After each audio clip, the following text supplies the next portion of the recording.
This is our first year with wheat here, and it's been a real learning experience with this crop. The winter wheats here, the varieties that we have are both Uzbek varieties and Russian varieties, and finding our way through those, the characteristics of rust resistance and their potential here that's one challenge. This crop here behind us is early October planted, and it's coming off okay compared to we are growing wheat for two reasons. The first one, of course, is for the grain. Uzbekistan famous for its wheat, and we're glad to be part of that activity.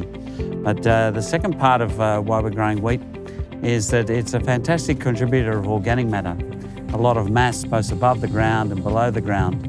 And we're pretty committed to keeping all of that material as much as possible so that we're able, after the crop, to get that organic matter into the soil, into the system. Because all of our soils in this district are saline. It's a characteristic of all of this valley, the whole Aral Sea Basin. And one of the strengths, or one of the only ways that we're going to get, or one of the ways that we're going to develop this country to improve it is through organic matter. One of the components of for nutrient exchange and water holding is organic matter. We can't change the soil in any other way than through water, which we're irrigating, and also with organic matter. So wheat is a really critical part. There's actually a third part which I should mention, is that with our wheat irrigations, we once again get to leach the salts away.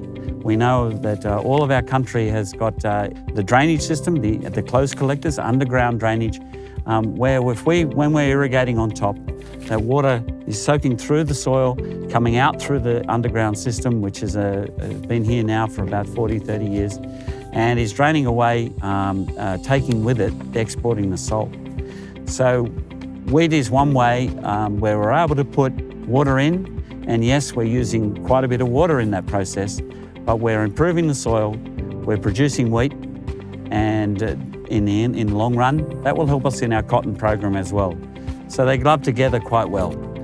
This field has gone above the district average, and we're pretty happy with it. Of course, we'd love to do better.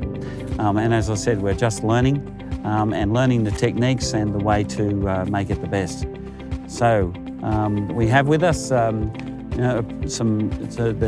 this combine has on the back the straw spreaders. We're not keeping the straw for other activity. We're keeping it to build the soil.